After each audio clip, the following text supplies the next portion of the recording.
नमस्कार दोस्तों, ज्ञान संचार बाय बीएसपी यूट्यूब चैनल की इस हिंदी व्याकरण की क्लास में आपका स्वागत है। देखिए, हम विकारी शब्द पढ़ रहे थे और उन विकारी शब्द के अंदर हम संज्ञा, सर्वनाम, विशेषण पढ़ चुके हैं और आज आखिरी और अंतिम विकारी शब्द क्रिया को शुरू करने जा रहे हैं। देखिए, हम आज अगला और अंतिम विकारी शब्द का प्रकार यानी क्रिया, हम क्रिया को शुरू करने जा रहे हैं। देखिए, क्रिया क्या होती है, क्रिया कैसे बनी, क्रिया के प्रकार कितने होते हैं, कौन कौन से होते हैं, किस किस के आधार पर होते हैं, हम इस वीडियो के अंदर, इस कक्षा के अंदर पूर्ण रूप से विस्तृत वार्ता करेंगे। देखिए, क्रिया क्या होती है। क्रिया मैं आपको थोड़ा सा इसका ब्रीफ बता दूं। क्रिया इंग्लिश में इसको कहते हैं वर्ब, और ये मूल भाषा यानी कि मूल भाषा कौन है, मूल भाषा यानी मूल भाषा हमारी है संस्कृत। क्या संस्कृत? और हिंदी भाषा कहां से निकली? हिंदी भाषा भी कहां से निकली है? संस्कृत से निकली है। यानी वैसे तो ये शोर से नहीं, अपभ्रंश से निकली, लेकिन इसका हिंदी का मूल रूप क्या है? मूल तो ये संस्कृत से निकली है, और संस्कृत में इस क्रिया को कहते हैं धातु। क्या कहते हैं? धातु कहते हैं। देखिए, जब धातु के साथ ना प्रत्यय जोड़ दिया जाए, यानी उपसर्ग क्या होता है, किसी शब्द के आगे लग करके शब्द को परिवर्तित कर देते हैं उसका अर्थ, और प्रत्यय क्या होता है, किसी शब्द के पीछे लग करके जो उसका अर्थ और रूप बदलते वो होता है प्रत्यय। यानी किसी धातु के साथ यदि ना प्रत्यय लग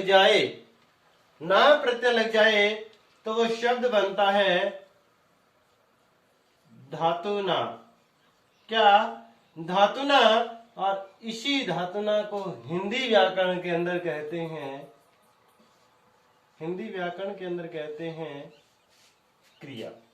हिंदी व्याकरण के अंदर कहते हैं क्रिया। जैसे कि चल धातु, ना प्रत्यय यानी चलना। चलना क्या? क्रिया। इसी प्रकार पढ़ धातु, ना प्रत्यय, क्या बन जाएगा? पढ़ना। क्या बन जाएगा? पढ़ना। देखिए,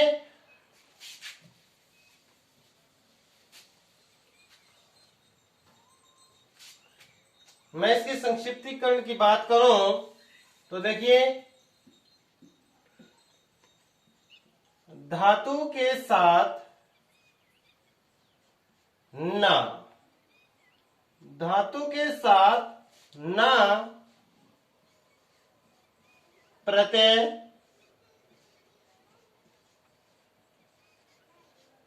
जोड़ने पर जो शब्द बनता है वह शब्द ही क्रिया कहलाता है।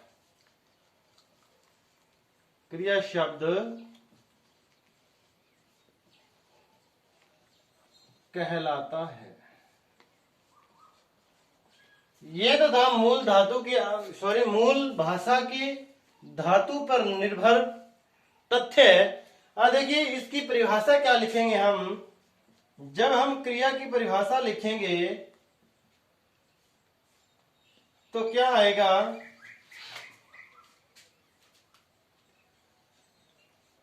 वह शब्द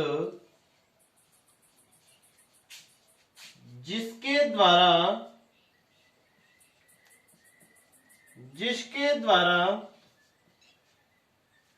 किसी क्रिया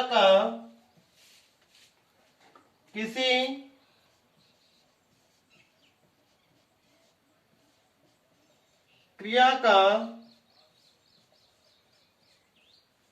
करना या होना पाया जाए वो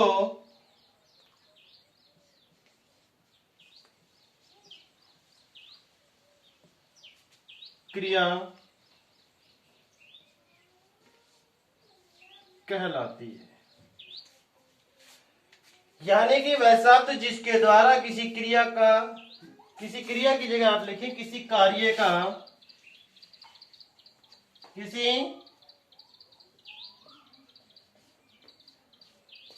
का करना या होना पाया जाए वो क्या कहलाती है?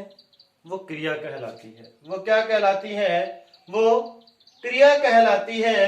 अब हम बात करेंगे क्रिया के प्रकार पर। देखिए क्रिया के कौन कौन से प्रकार होते हैं, किस पर आधारित होती है क्रिया, हम इसके ऊपर विस्तृत वार्ता करने जा रहे हैं। आप मनोयोग से देखते रहिए और सुनते रहिए। पहला आता है, यानी कि यहां लिख दूं मैं, क्रिया के प्रकार, और एक नंबर पे डालो तो कर्म के आधार पर क्रिया के प्रकार।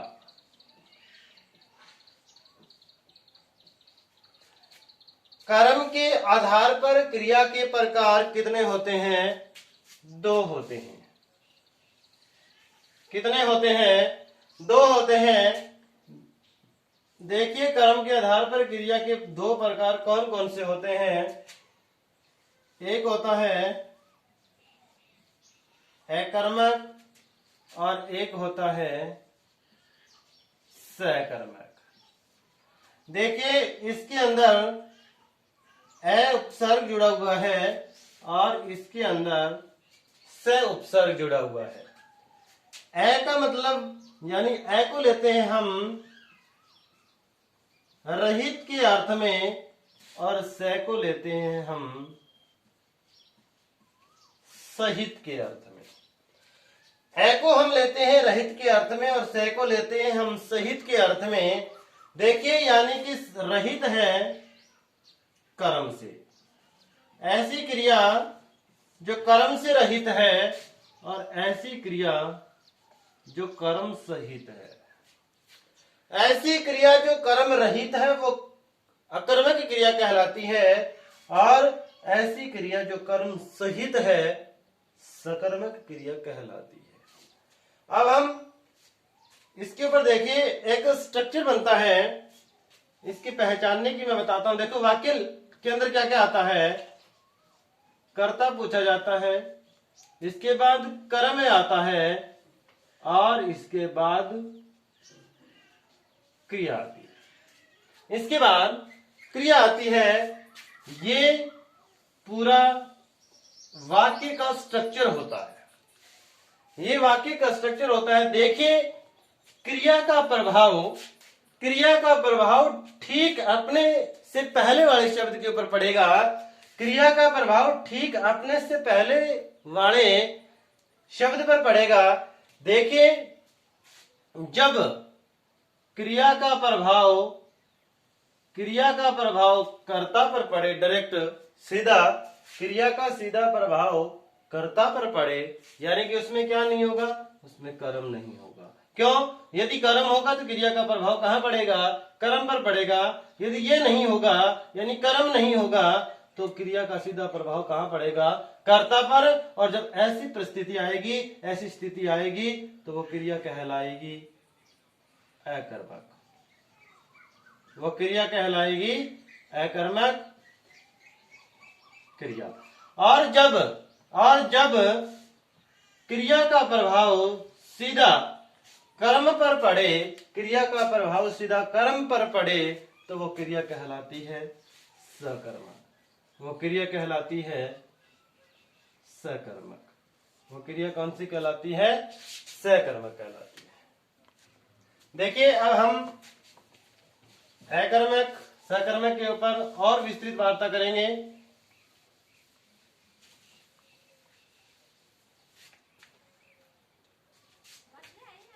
देखिए क्या होती है अकर्मक क्रिया। क्या होती है अकर्मक क्रिया? यानी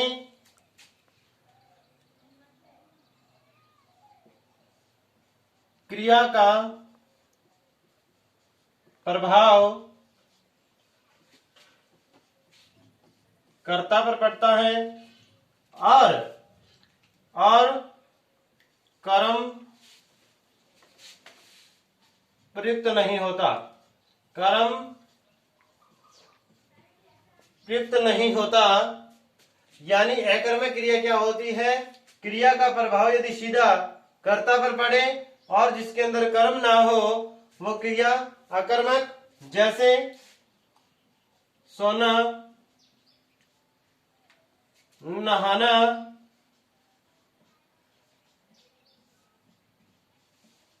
हंसना, ये सारी की सारी क्या होती है? ये सारी की सारी अकर्मक क्रिया होती है। अकर्मक क्रिया यानी कि जिसके अंदर क्रिया का प्रभाव सीधा कर्ता पर पड़े और जिसके अंदर कर्म प्रयुक्त ना हो, क्रिया है। क्रिया कौन सी है? सोना, नहाना, हंसना आदि आदि अनेकों क्रियाएं हैं। देखिए दूसरा है सकर्मक, यानी क्रिया का प्रभाव सीधा कर्म पर पड़े। यानी क्रिया का प्रभाव सीधा कर्म पर पड़े और क्रिया कर्म प्रयुक्त हो। जैसे पढ़ना, खेलना आदि अनेकों क्रियाएं ऐसी हैं जो सकर्मक क्रिया की हो सकती है, सकर्मक क्रिया हो सकती है। देखिए अब हम वो मेथड करने जा रहे हैं जिसमें हमें पता लगेगा कि क्रिया सकर्मक है या अकर्मक है, क्रिया सकर्मक है या अकर्मक है। एक मेथड करवाऊंगा, बाकी हम अगली वीडियो में करेंगे।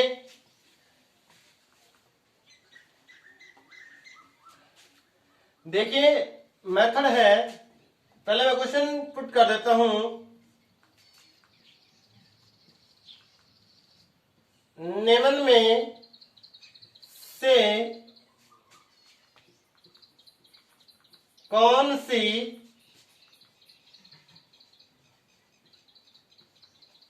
अकर्मक क्रिया है? अकर्मक क्रिया है। ऑप्शन है खाना, ऑप्शन ब है खेलना, ऑप्शन स है पढ़ना और ऑप्शन द है सोना। कहता है निम्न में से कौन सी अकर्मक क्रिया है? हम इसकी कैसे पहचान करें कि इसमें से क्रिया अकर्मक कौन सी है और सकर्मक कौन सी है? देखिए इसका यानी कि विधि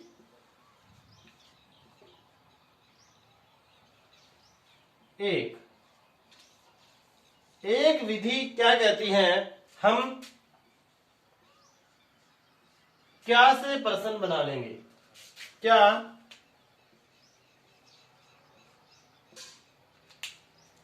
क्या से प्रश्न बना लेंगे, से प्रश्न बनाकर क्या से प्रश्न बनाकर के हम पता करेंगे कि ये क्रिया कौन सी है, अकर्मक है या सकर्मक। यदि यदि क्या से प्रश्न बनाने के बाद उसका आंसर मिल रहा है, उसका जवाब मिल रहा है, यदि क्या का जवाब मिल रहा है तो क्रिया है सकर्मक। और यदि जवाब नहीं मिल रहा, जवाब नहीं मिल रहा, वो क्रिया है अकर्मक। देखिए विधि एक हमारी क्या कहती है, सुझाव एक क्या कहता है, हमारा सॉल्यूशन एक क्या कहता है कि हम क्या से प्रश्न बनाएंगे और यदि क्या का जवाब मिल रहा है, क्या का आंसर मिल रहा है तो वो क्रिया सकर्मक होगी। यदि क्या का जवाब नहीं आ रहा है तो वो क्रिया अकर्मक होगी। देखिए खाना, देखिए क्या है खाना, यानी कि क्या खाना, क्या खाना यानी कि कुछ न कुछ तो खाया जाता है, तो ये क्रिया सकर्मक। खेलना, क्या खेलना, क्रिकेट खेलना, फुटबॉल खेलना, यानी कि यहाँ भी क्या का जवाब है। पढ़ना, क्या पढ़ना, नॉवल पढ़ना या कहानियां पढ़ना, क्या पढ़ना। सोना, क्या सोना, यानी कि क्या सोना, सोना में क्या का जवाब नहीं मिल रहा, इसलिए सोना क्रिया कौन सी है, सोना क्रिया है अकर्मक क्रिया। कौन सी है अकर्मक क्रिया, कौन सी है अकर्मक क्रिया है। क्या से प्रश्न बना करके हम जवाब ले लेंगे, क्या का जवाब ले लेंगे तो सकर्मक, क्या का जवाब नहीं आएगा तो अकर्मक क्रिया। हमने यहाँ अच्छे से जांच करके देखा कि कौन सी क्रिया अकर्मक है और कौन सी क्रिया सकर्मक है। हम इसकी दो विधियां और लेकर के आएंगे और जब मैं एक विधि, दूसरी विधि और जब मैं तीसरी विधि कराऊंगा वो सबसे अलग ही होगी और उस विधि से एक भी प्रश्न बाहर नहीं जाएगा। देखिए इसके बाद हम प्रयोग संरचना के आधार पर क्रिया के प्रकार पढ़ेंगे, 8 प्रकार होते हैं। इस वीडियो के लिए इतना ही। आपने ये वीडियो यहाँ तक देखी, आपका बहुत बहुत धन्यवाद। यदि ये वीडियो अच्छे लगे तो इसको लाइक करना, शेयर करना, कमेंट करके अपना सुझाव जरूर देना और ज्ञान संचार बाय बीएसपी यूट्यूब चैनल को आप सब्सक्राइब कर लें। आपका बहुत बहुत धन्यवाद। नमस्कार।